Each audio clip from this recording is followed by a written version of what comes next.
Parental advisory. There is adult language in this podcast episode. Watch at your own discretion.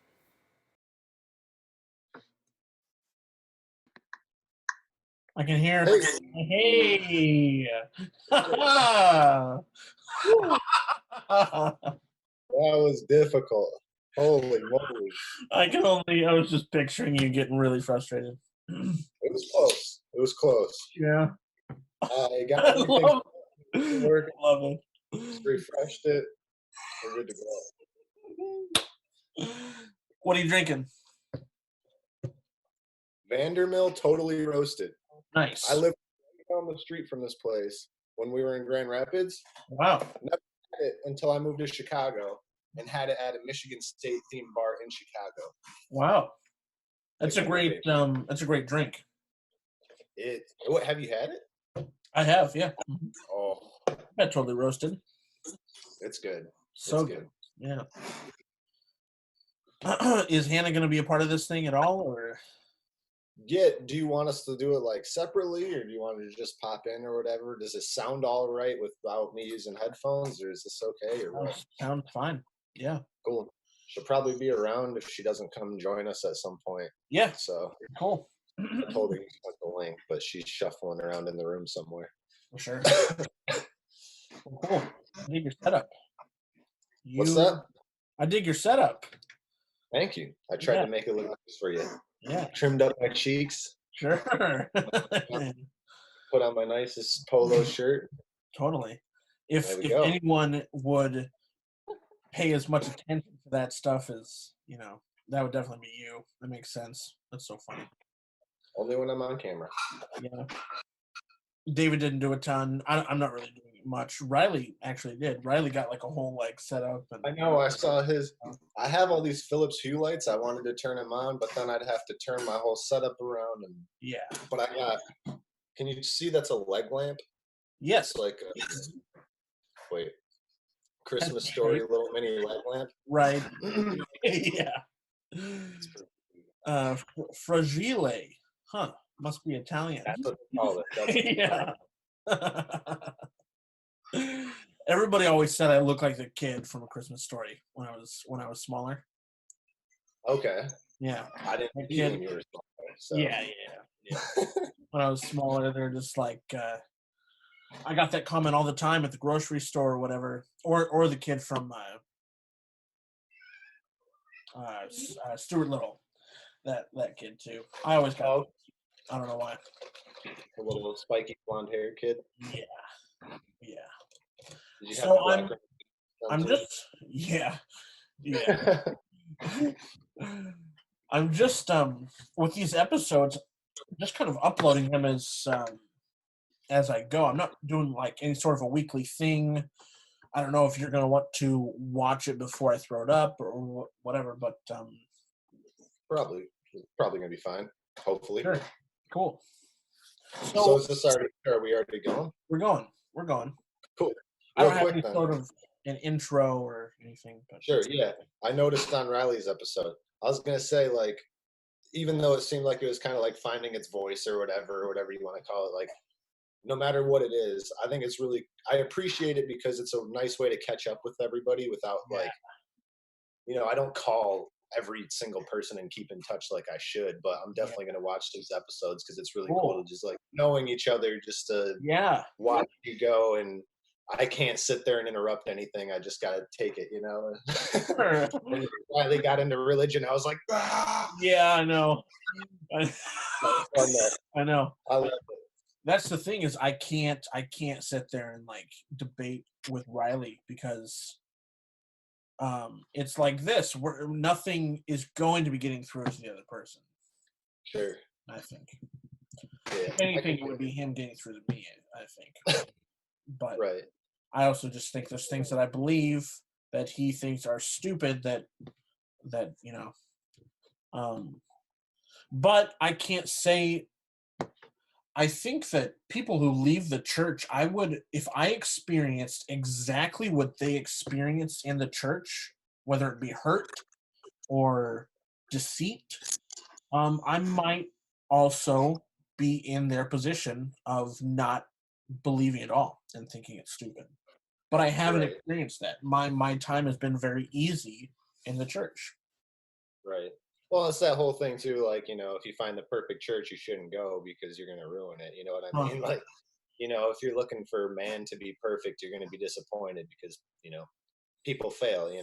But that's why you rely on God and stuff. And Yeah. we Church. don't have to entirely get into that now. But Yeah. I don't I would like. entirely feel the same way, like hopeless about it. I do think that there's a lot of people that have aren't born into it. You know what I mean? That have experienced it and uh, when it comes down to it, everything comes down to faith either way. So, Yeah. I would like to get into it because I released that episode with Riley expressing his opinions, even though they're not mine. So to release something that's more aligned with mine would also be just as beneficial. And I think you would be also the person, just by seeing your stuff on Facebook. I know that you're not using the written language right now, but I think it would be healthy to also use the spoken language to express your opinions about the church. You don't have to, but have you well, guys the reason found a church there in Chicago?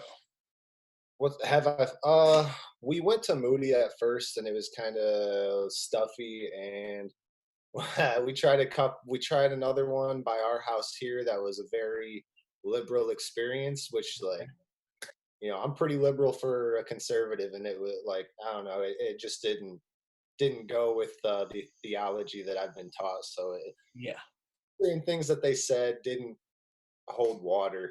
You yeah, know what I mean? And it was just like a very watered down version of have it your way gospel. So I don't know. I want everybody to be loved just as much as they do, but at some point you have to.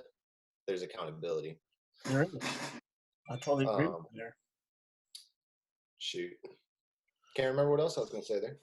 So, Oh, I was going to say, yeah, I feel kind of passionately about it. Wanting to talk to you guys. I think it's fun because I feel like I've been in a very similar situation where I'm defending these things, but I don't know why. And that really hit me when I moved here, and like a couple of my coworkers are like, "Oh yeah, we just went to like a DSA meeting," and I was like, "A what?" And they're like, "Democratic Socialists of America," and I was like, "Oh, funny," and they're like, and I was like, "Oh, that's not a joke." So then I realized that that's the thing, and I was like, "Well, I want to defend my beliefs, but I don't really have any. I don't if they come back with anything, I'm gonna be stuck." So then, like I don't know, a little over a year ago, last time now, I just got like obsessed, and it's part of my daily routine now, where I wake up and watch like a routine of shows and stuff like that. sure. And now I'm kind of sick of it because everything's COVID, so Hmm. there's nothing to watch anymore. No, Rinse, wash, and no. Um, just like when Trump became a thing, I knew that that was going to be a name that I was going to hear every day for the next 4+ years, and and now COVID has become that replacement. Um, so how has COVID affected your guys's repeat. um, church experience or your work experience? What's it happening to your home experience? I guess church it hasn't changed much, because that was the other thing I was going to say is like we loved Chapel Point in Grand Rapids. Yes. But we also love Hannah's church in Texas, Cool. Prestonwood. So, and they both have online services. Prestonwood's, sorry, I'm all burpy because I just drank. Um, Prestonwood's is really good though, like really high quality production and stuff. And I've gotten to go visit their broadcast area and stuff like that underneath. And when we were thinking about moving to Texas, I was all ready to like start volunteering down there and stuff, but the opportunity here stuck. So, but Yeah. yeah, we watch their online services most Sundays anyway. So that didn't change too much. That's still our routine. And then work got messed up really bad, which is it's kind of interesting, I guess. The very last gig I worked was Bulls versus Cavs on March 10th. Yes. Night before everything closed, and like there were rumors going around, like there were rumors from like directors and stuff, like, oh yeah, the next thing to go is the fans, and then we might go, and I'm like, and then the next day I woke up and it's like NBA shut down till further notice, and yeah, which makes sense because they weren't really scheduling very far out. I don't know if I should be talking about that. They weren't really scheduling very far out like usual, so I feel like they kind of knew something was on the horizon, you know what I mean? Yeah. Like I've been hearing from the older guys, like, oh yeah, I'm not really getting scheduled like I used to, and they're getting annoyed because I keep asking for work, and then all of a sudden it's like, no more work. And it's, I mean, all over. Like I don't, other than the people working at the news stations, but they got their jobs. I'm not going to be able to get in there. Sure. You know. So you're laid off. You're at home, getting unemployment, getting good enough compensation for. So it's actually it's kind of not bad timing for me because I got to work the All-Star game. So I got a whole week of like ridiculous hours. So I made, you know, what I would have made at my old job, I made that in a week and a half, 2 weeks. And so that got me, you know, 2 or 3 months of cushion. And I've been training on these robots. So I had already been planning to have to wait on income while I was practicing, you know, until we get gigs. But the studio, he's still been building the studio. So we finally got the psych walls done. We finally got the floor done. I can show you a picture if you want. Sure. It's amazing. You could even send me the picture, and right here I could just throw it up. Oh, you could throw it up in post? Yeah. I don't know if you can see that very well because Sure. it's my phone. I'll send you it afterwards, though. Yeah. But it's beautiful. It's so exciting to be there. Like, it's going to be top notch. We've got 2 big sound stages. One's for all his food stuff. One's for anybody to come in and use the robots. Wow. And then there's like client space, makeup stalls or whatever. It's going to be very cool. Yeah. Wow. Good. Okay, so all of that is coming up. What is Illinois? How are they treating COVID? Is it a serious lockdown? What's open there? I mean, it's kind of across the board, I guess. I joined a couple of neighborhood, like, right before this started or right as this started, I saw a couple people lose their dogs. So I was looking at the neighborhood pages in the area so I could try to help. You know, I feel like sick to my stomach if there's like a lost dog. Yeah. And I joined these neighborhood pages and people are just like crazy on there, just talking like, you know, taking pictures of joggers and being like, this person ran too close to me. So I'm like paranoid when we go outside, like, you know, if we're jogging, I'm like, oh, we got to wear our bandanas so we don't end up on Facebook or whatever. Like, yeah, that's kind of crazy. And then you got, when I was working the All-Star game, one of the guys that's older than me, been around for a few years, he follows this dude on the west side that's always listening to Police Scanner and posting whatever's happening currently, you know. So when I was working the All-Star game, we were always checking his page to see what was going around the stadium, you know, because there's tons of crime, you know, people getting robbed on their way out and stuff like that. Yeah. It's bad. They're all just like sitting ducks. But I've been watching his page, and he gets a lot of like the local videos that people send, and he'll reshare them, and like different stuff that went viral of like house parties that are just packed with people and stuff. It's like, I get why Lightfoot's cracking down to an extent, but it's also like, you don't want to get me started on that one. You don't want to get me started on COVID. For sure. Yeah. Yeah, it was one of the things I like. I saw it coming way before everybody because I was on. You know, I check this. I don't really during the winter. I don't have anything to do because all the film community shut down, right? So I'm on my apps looking at stocks and stuff, and I was looking at what was happening to Apple because it was spread in China, right where Foxconn was. So I was like, Apple's going to take a hit. So I sold my shares of Apple. And I was talking to my sister who's a nurse, and she's like, oh, it's nothing, blah, blah, blah. And like a couple days later, she sent me a link to that John Hopkins data. And she's like, oh, I think you might be right. And then everything kind of hit the fan after that.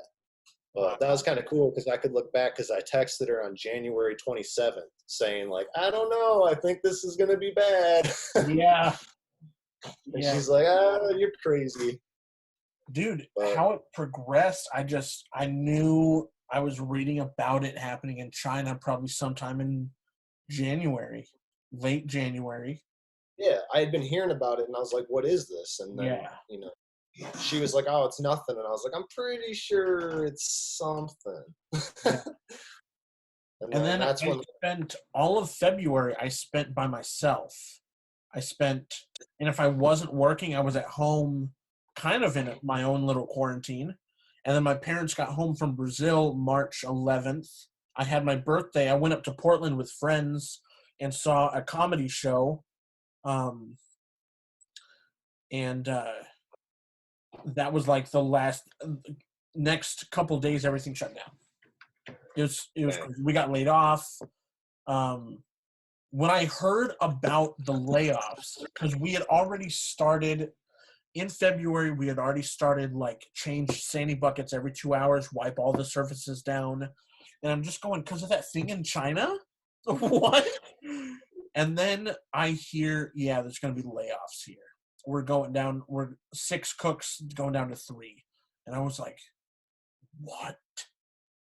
Dang. Because of the thing in China? What the fuck, dude?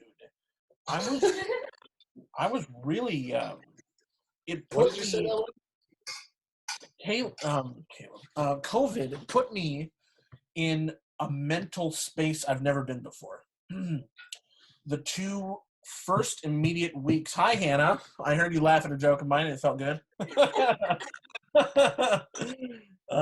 Yo, what's going on?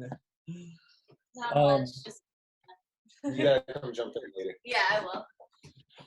So quarantine, the first 2 weeks of it, like, we led into like a 2-hour family meeting because we were all just at each other's throats and stuff.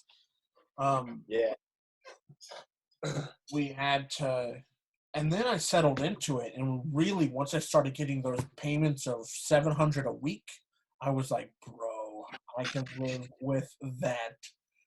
And then I accepted another month of this. I was like, we're going into May, here we go. And going into May, April 22nd or whatever is when they called me to go back to work, and I was kind of throwing a fit. I've kind of thrown a fit at work a little bit. I saw you talking to Riley saying you're upset about it. I was like, yeah, but to an extent, like, if everybody does that, it's not going to last very long. You know what I mean? And going back to work is good. Like, just think of it as a bonus. Like, how good of it is it to be taken care of when, everything kind of fell out from underneath us? As much as I don't really I don't love the policy. I'm kind of torn on it, but it is a blessing, It is. Yeah. For whatever time you get it. And I know it's, easier for me to say because I don't even think the money's hit my account yet because I didn't want to be on it. I kind of applied late, and now it's taking a while to get payment and stuff like that. But as soon as I can come off of it, I'm ready to go. But I've also got a job that I look forward to because I've been, I finally got to a position that I've been working for. And everybody can say that. So. And I'm a cook, Right. I'll be making burgers sometimes, just going, why am I here? But isn't it driving you crazy just being at home, or no? I guess, you're a creative, so you can create at home. Yeah. It's not as bad, but yeah.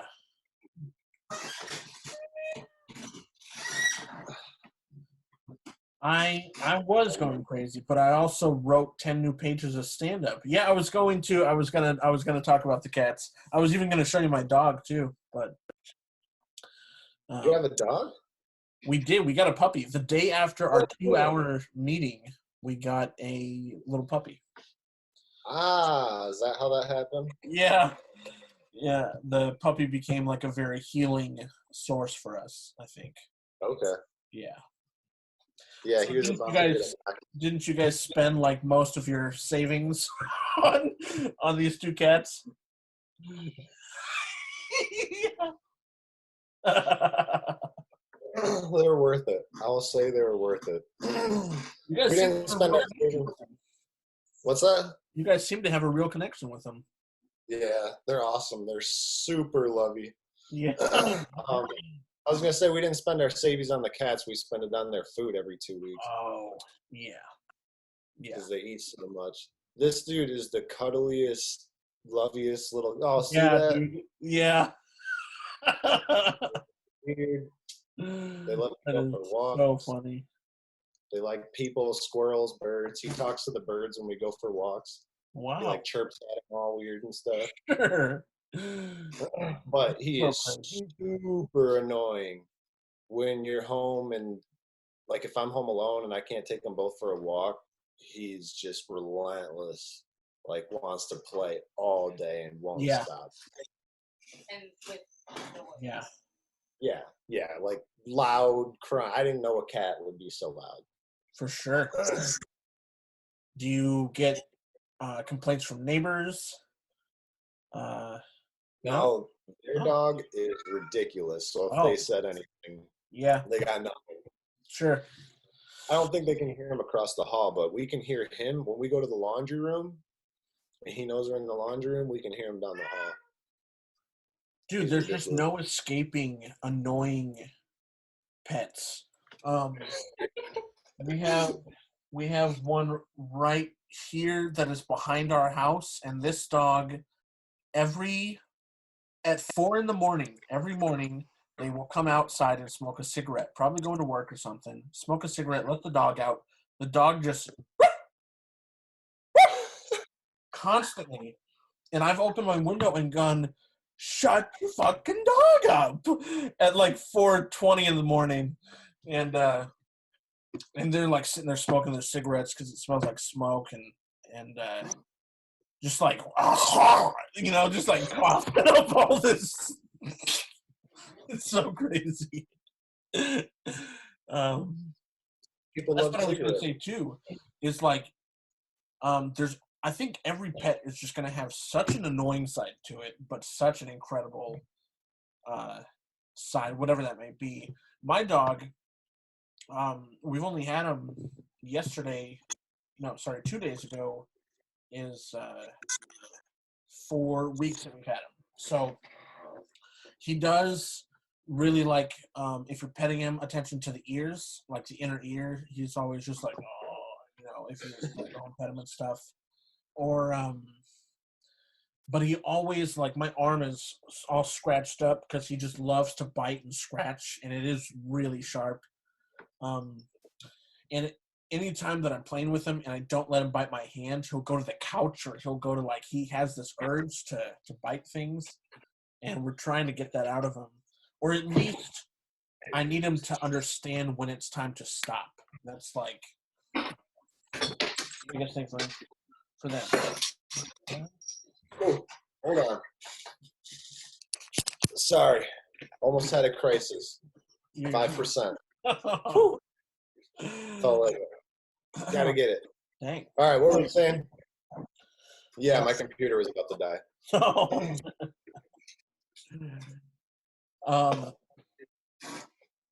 About your dog. I think it's funny that you guys. Bites your hand when he goes to the couch and he's got. Yeah. He can't let it go. He's got to bite something. He has this urge to bite, and I at least need him to know that it's time to stop when I say it. I can let him bite my hand because I can take it, but he's not even about to bite one of my nephews or niece. I was gonna say, yeah, you got to make sure that they don't think that that's right to do. Yeah, exactly.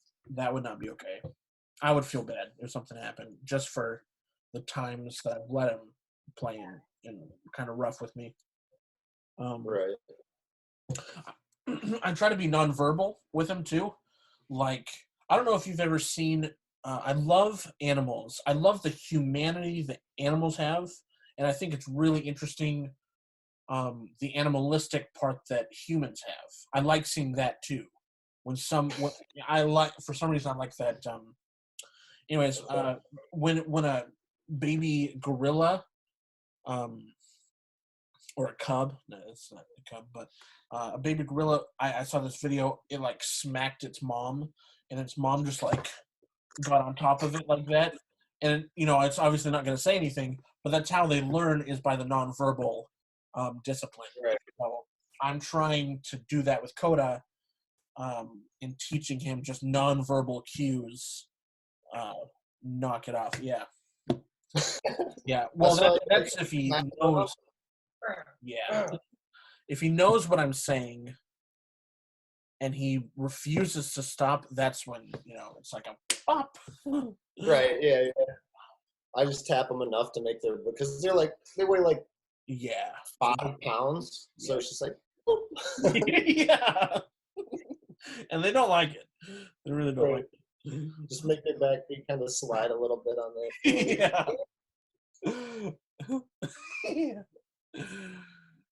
All right. Well, cats. Yeah. I'm surprised that you guys settled on cats, because I know you as a dog person. Yeah, I hated cats. I was pretty much afraid of them. Like, I was just completely uncomfortable around them, and they always knew it. And but we're in Chicago, and it's like, if I'm leaving for a gig for a few days, I want, Hannah's here all by herself and stuff. So I didn't really want a dog, because even if you take him outside, there's all these cars driving around, and I'm like, if he starts running around and playing, he's just breathing exhaust. So, I figured a cat would be a little bit easier, and kind of I'd feel better about it in the city. Hannah's allergic, though. I wanted to get something really fluffy. So we tried to look at some like Himalayan or Siberian, like big fluffy, like low allergy cats. Sure. And we found some places to go, like, for $50, a lady let us come hang out for an hour to see if Hannah would have a reaction. And she did with those. But her roommate, before we got married, had 2 Sphinx cats. Yeah. Did you ever meet Sammy and her Sphinx cats when you came over to her house? Did you ever come over to Hannah's house? Okay. Well, Sammy was there. Yeah. And she had 2 Sphinx cats, and like when everybody would leave, when I was kind of in Grand Rapids working on the movie during my internship, if I was there and nobody else was, the cats would come sit in my lap, and we were just so chill, and I ended up really liking them.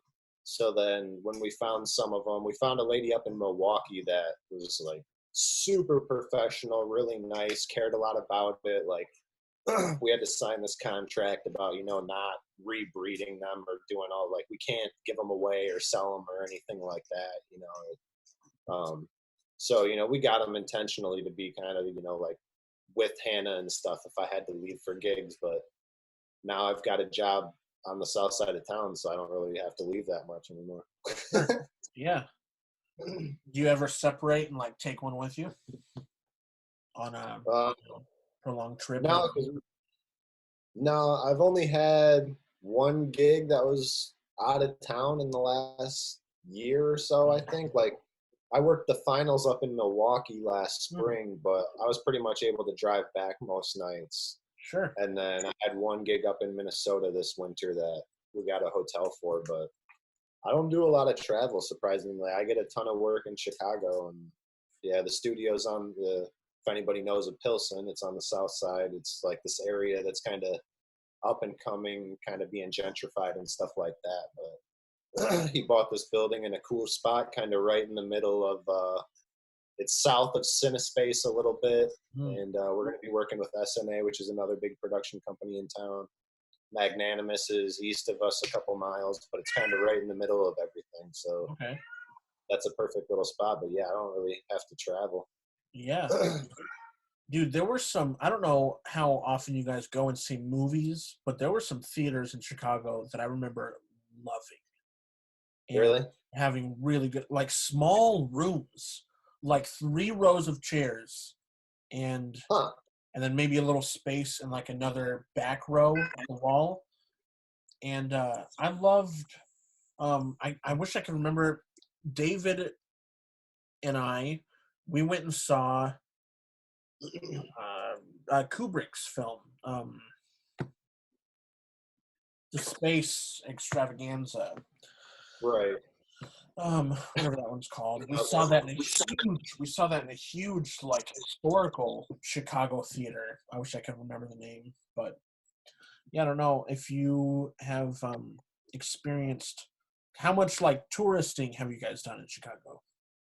Not really a whole lot because like we're trying to be tight with our money for the most part with what we can and make it go as far as possible and try to get rid of our student loans so we can, not be paying interest on debt our whole lives. And so we want to get that out from over our head and then do something with our money, buy a house or something like that. But there's still a ton of stuff to do. I mean, you can walk and go to like, we're foodies, so it's really like we budget our food kind of because there's so many good places to go out to eat here. Like Grand Rapids was a step up in like, finding cool places to eat. Chicago is crazy. And like, especially right now, we're kind of trying to go to a place at least once a week to make sure like, keep going to our favorite places because we want to see them around when, like that bar I said where I found this beer, we made a habit of going there like every Thursday night for wing night because they have like different specials and stuff like that. So like we got our different places or like different places we go celebrate and stuff. But there's the air show is like free to go do, and I mean I guess with work I kind of get to see enough games and stuff. But for our anniversary we went to a Pistons game last minute, and I used a little app. Yeah, I use if you've ever heard of Game Time, and I snagged some they sell tickets up until like the game starts, so they'll start dropping off real hard. So we bought tickets while we were driving over to the stadium and snagged them for like $150, and we were sitting courtside in the corner and stuff, which is like, you wouldn't be able to do that if you had to plan ahead and drive 2 hours to a game like we did when I was growing up and stuff, Yeah. So that's cool. Going to a Blazer game or something. That was like only if we were given tickets or whatever, and they were usually pretty far up. Yeah. Yeah. And so it's like the city, I hate it sometimes because it's such a pain in the butt, but then all of a sudden, like you're doing something and you're like the air show. I didn't know that was a thing until I thought I was getting bombed when they were practicing on like Friday morning before there's O'Hare, the planes come right over our house. So every morning I kind of hear jets like, whoosh, but it's a common sound. But that morning I was like, one of them's crashing into our house because those jets came over just like, screaming, dude, like wake you up loud. And I had to text my buddy like, what's going on? I was looking at the news, like, are we getting bombed or what's happening? Holy cow. That's a freaky way to wake up. But then, then you're like, Sunday we went out and we watched the air show on the lake shore, and it was like my favorite thing I ever did for free. Cool. Wow. Yeah, you introduced me to so many great places to eat in Grand Rapids, dude. That was all you. What was that like? Bosna? Credited with that? Yeah. Yeah. Now, I really need to throw credit where it's due on that one because Davin was the one that hooked me up with good places to eat. Sure. But Ming Ten and what was the chicken place? Oh, Cousins. Cousins Tasty. Yeah, we found that one random. I got friends because of you. I got friends hooked on that too because Riley lived within walking distance to that place for like a year. And so he would go there like a couple times a week. Dangerous. Yeah, dude, that was the best chicken I've had up to this date. It's so good. Even there, because I'm not a fan of light chicken or light meat. I could eat their thighs and just be so into it. It was just as good as that. And then their sushi, like I don't usually like buffet sushi, but their sushi was always good and fresh. And I don't think I ever had Cousins Tasty sushi. Oh, Are you talking about Cousins? I thought you were still on Ming 10. Oh no, yeah, no. Cousins. Cousins. Sorry, Hannah Yeah. followed you. Yeah. Um, Okay. cousins, I would get their cod. Their cod and tartar sauce was just. I would get 2 things of chicken. I wouldn't even do fries. I just wanted their meat.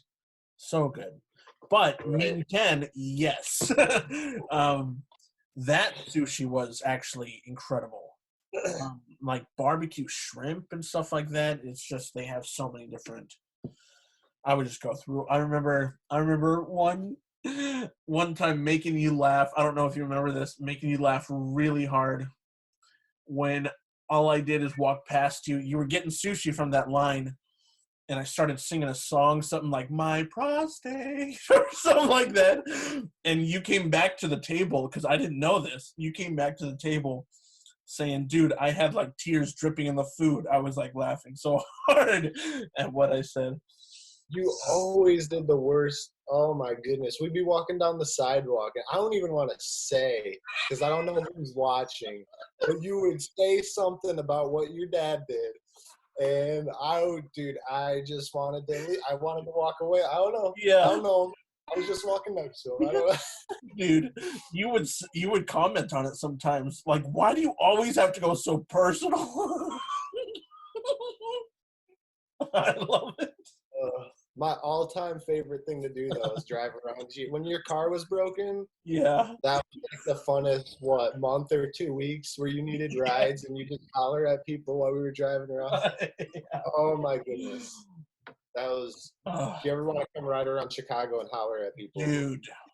I know where we won't get shot now.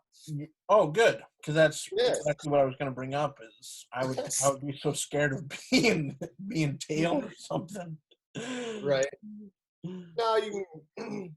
We'll go to the north side and the suburbs and stuff Yeah, like that.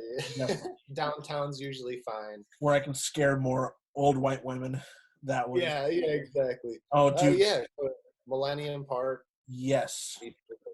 Yeah.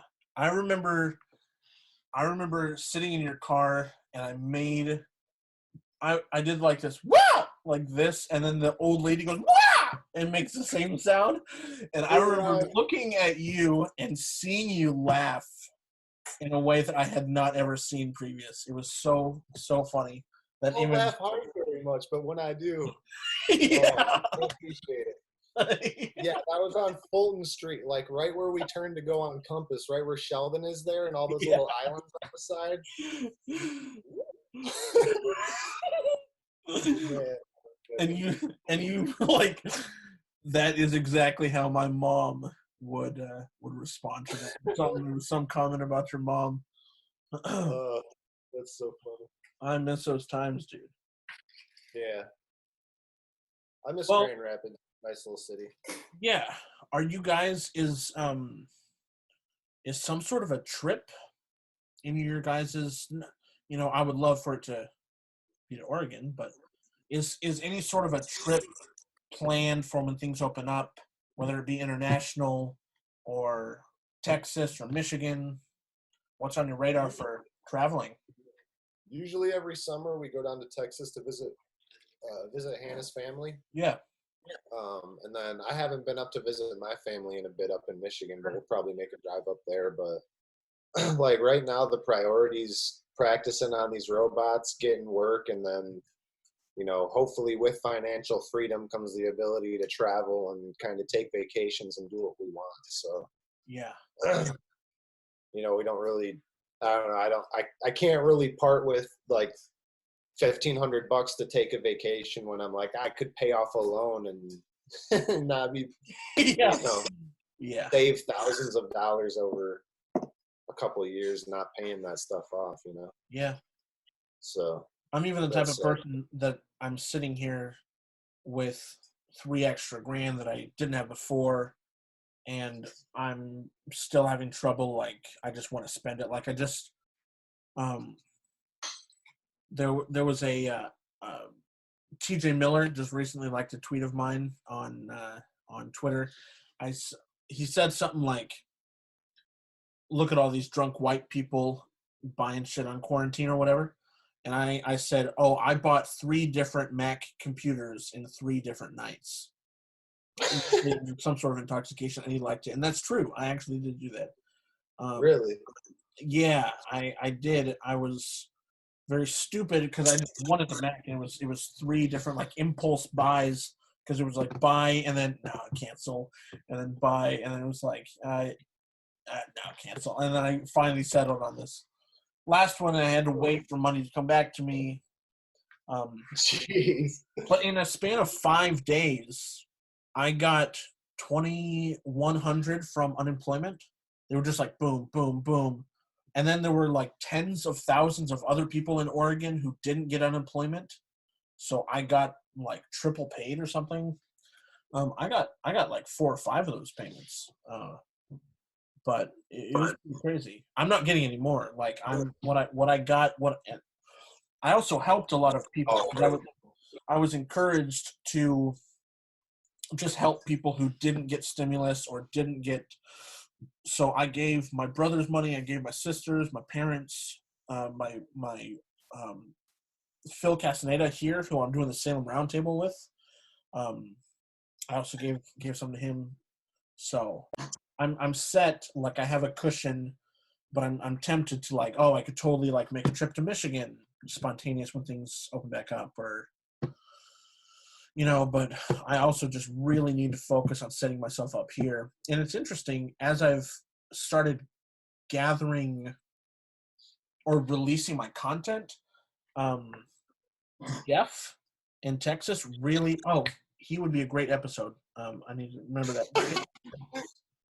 Jeff would be an amazing episode. He really wants me and Kiowa to move to Texas and just like work with him.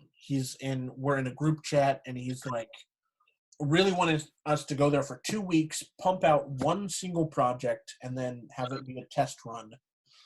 Because we're also in talks with the president of the Veterans Committee in Texas, something like that. And I don't know, it'd be really cool if you and Hannah also being from Texas could like jump on this with us and also just be a cool connect. Because we want to make videos in Texas specifically for veterans. And the guy in contact with us has capability of getting funding for these projects. He just needs to know that we're going to do it. So Jeff, and then Jonathan Garlinghouse really is pulling me to Michigan. He's like really trying to get me back to Michigan to start working on stuff with him. And I'm trying to get people to Oregon. So I don't know. I'm excited for the future. I'm excited. You are a contact that I really don't want to lose personally or professionally. Kind of for selfish reasons, just because you are something you are something to me personally that nobody else is. You are the only Cameron in my life, and I am stoked to have you be my 3rd episode. I knew that I had to reach out to you and have you be one of my first, at least, for this. So thank you. Yeah, I appreciate it. I appreciate getting a shout out from you and Riley too in the first episode. Yeah. He reached out to me, and I blew him up with advice, and I'm so glad he's taking it and stuff, because like getting discouraged from school and stuff like that's real, and just to be able to go out and do something and make something and like just meet people in a community there is really nice. Yes. And there's a lot to learn, and there's good people there. Yeah. It's so funny that you mentioned Davin in this episode, because we also did in the first one.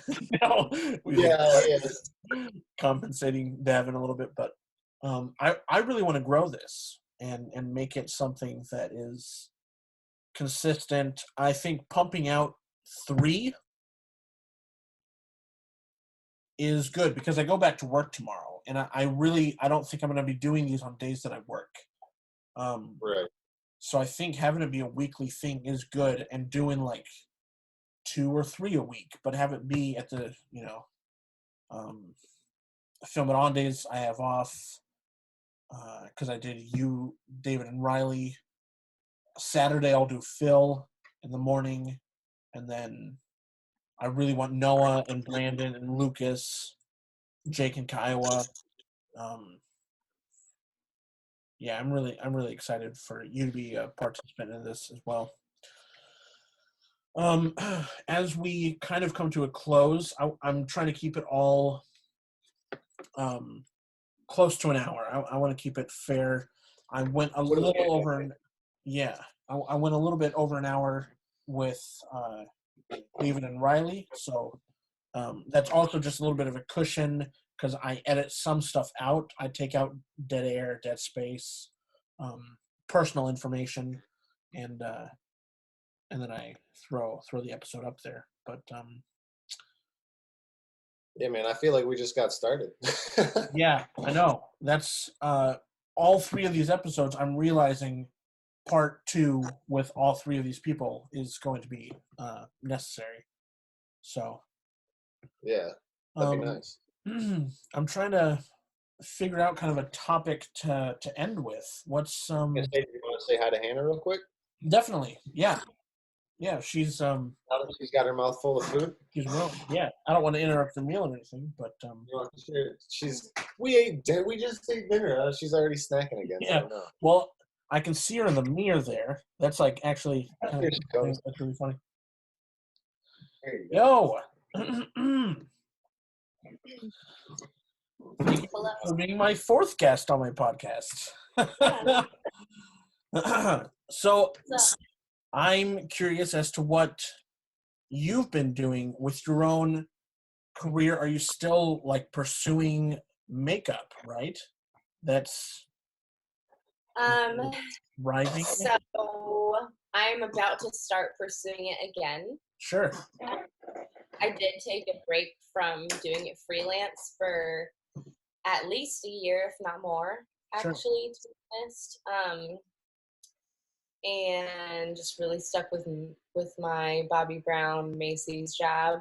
I was just like waiting to be let go. I just couldn't wait to be I was looking for other opportunities, but also like this was also a blessing in disguise because I'm finding other finding other desires that I want to do and stuff like that. So definitely I ordered my first tattoo machine today. Whoa. Oh, cool. So wow. That's my other passion. You've ordered the machine. How much practice have you had up to now on other borrowed machines or? So I have had 0 practice on machines. I've only had practice in like drawing. So right now I'm just drawing. She's really good. Cam says I'm really good, Sure. but I'm a very much beginner, so I need to like go way harder for sure and practice a lot more. But I need to. I'm like the only reason I picked up a pencil to draw is because I wanted to tattoo, to be honest. But like I have the artist experience in my past, you know. So like I was already an artist. I did 3D art and kind of like painting and stuff like that, but I didn't do much drawing. But now with the all of the knowledge online and also all the tattoo artists that I know from getting tattoos on my own, been able to reach out to a lot of really, really great people, specifically one named Angie. Sure. So she works with Drunken Monkey Tattoo. So sure. Awesome. Good little shout out. So these people are local. Have you gotten tattoos recently in Chicago? I have gotten tattoos in Chicago here recently by a few different people, but the main lady that I've been talking to is my favorite artist in Michigan, who was one of the original tattoos. So she's not only like she's more of an artist than she's a tattoo artist, but like she's an artist, you know? Sure. Yeah. She's told me a little couple tricks that are tips that I can practice at home. So I won't exactly say them on here, but requires me getting a machine and trying some things out. Wow. So Good for you. That's really exciting. yeah. Okay, so what's so when you reach out to her, yeah, are you stating that you want to pursue this? Is that what she's gathering from this? Okay, cool. I'm Okay. reaching out to Yeah. stating I'm reaching out to the best of the best Mm, because that's what I want to do. And she's a lot of tattoo artists won't actually like even though a lot are like really really friendly to me and like I would consider them like nice like tattoo artist friends or whatever, like as the type of connection people have with the people who tattoo them, you know what I mean? Like yeah. they're not really your friends, but like you still are like friends with them in a way. For sure. Anyway, I don't remember what I was saying. I Oh Angie was giving you advice. yeah, just yeah, but most of them don't really want to give that much advice, but I knew, or Cam actually mentioned, I was gonna reach out to her anyway, but he kind of mentioned that, you know, she's got nothing to lose against me, so there's, you know, yeah, like true, because it is competition. yeah, and like she's like the best, so that, you know what I mean, like, well, in my opinion. Yeah. So um that, so she was actually very encouraging to me, which was really really cool. Wow. Yeah, So so I just what are your first steps that you're going to take getting the machine? Is it going to be starting to put your name out there, or is it strictly practice first? oh, strictly practice, like Mm, not even on a human skin in sure. like Yeah. in like Okay. future. I'm just gonna strictly be practicing on like fake um, mock skin or Oh, faux skin, whatever you want to call it. sure. Okay. I didn't know that existed, but I'm sure Yeah, it I does. didn't really know much about it either. I'm just finding things out right now, but there's like I have so much time. Like I have no job, you know, like Yeah. no job. So you can literally take this time to do whatever you've ever desired to do but never had the time to do, or the money, because the other crazy thing is this whole unemployment thing that we get, which in like is in, I don't know, in my, and for me is actually better than what I was like actually getting paid. So Yeah. Oh, same. I was yeah, I was I was doing so it's 500 every 2 weeks as opposed to 700 a right. So week. Yeah. so it definitely like gives us like an immense amount of opportunity to have this time. Like it's kind of like it's kind of sad that we're going through this, but I'm also like taking advantage of it, and I'm also in a little way like it sucks that like in a way that our kids won't be able to have this opportunity, but in a way I'll be able to provide that opportunity to them if they so choose to want to stay home for 2 months to figure out their life and let me pay for things, I'll do that. So Wow. Totally. That'd be amazing to be in the spot. I would love, like, I don't know why in this life the people who are least willing to help financially are the ones who are like the richest. And yeah, I feel like if I had wealth and riches, I wouldn't really have wealth and riches because I would have just handed it to a lot of people. hmm That is literally, that is such a place I want to be, where I can just comfortably say, here's this. right, Not enough people did this to me when I was in your spot, so I'm going to do that. right, exactly. Like some of my friends would consider my dad like not really my friends, one of my bosses would always be like, your dad's rich, your dad's rich. I was like, my dad also had 6 kids and supported them through like college and everything, and also had like after college had like a lot of our families moved in with them afterwards with kids and stuff like that, like, and they supported that too, like it wasn't just like my dad just like sitting there like with him all by himself. It's like he's has nothing. He's spread it all. I mean, he has a lot, but he's spread it all to incredible. Yeah, that's what it's cool.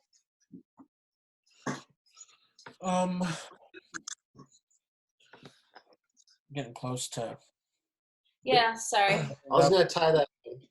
I was gonna say, like Hannah kind of getting the tattoo gun is something where it's not a huge investment, but it's something that kind of like inspired her to pick up her art again. Yeah. So whether or not she does it, like as long as she's being creative, I like it, Definitely. And I was gonna kind of encourage you, like, maybe instead of taking a trip that might be fun or something, which it could, you could still very well do that, but don't be afraid to reinvest your money in yourself, because learning these robots was a decent investment, but like not that much to get a plane ticket and go take these classes, and it's gotten me a lot farther. And hopefully this will do something for Hannah too, where it's like a small investment here with some passion might lead to something, Mm-hmm. So, because I had been struggling for a long time to find anything that gave me like a passion, so I hadn't been doing art for like a long time. So good when you find something, which I'm really happy that you're doing all this stuff.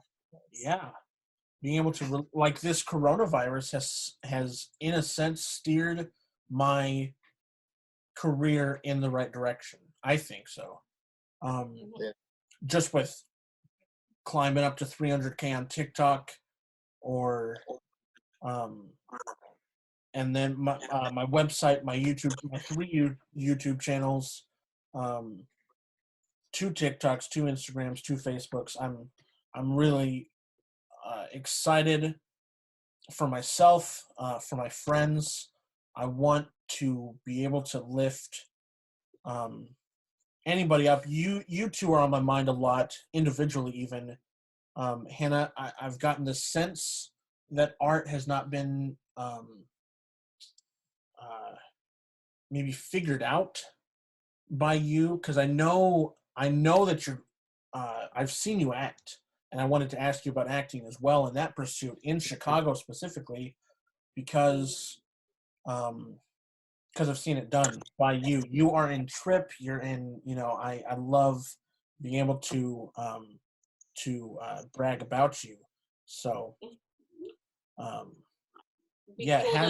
there been or are there plans to audition for a play in Chicago or something?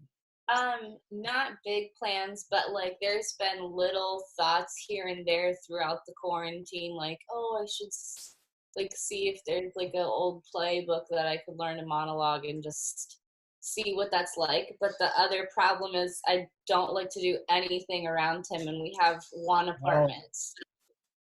The way for me to open up as an actress in my home, I would have to open up in a certain way to you, I guess. I don't know.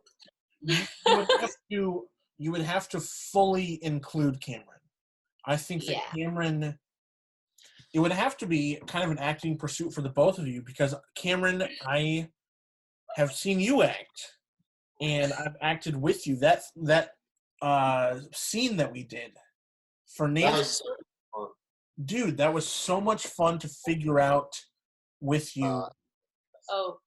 And I remember the point in which your voice went from acting voice into Cameron speaking these lines. And I was like, yes, now we're like really natural. It sounded exactly like I'm talking to you guys right now.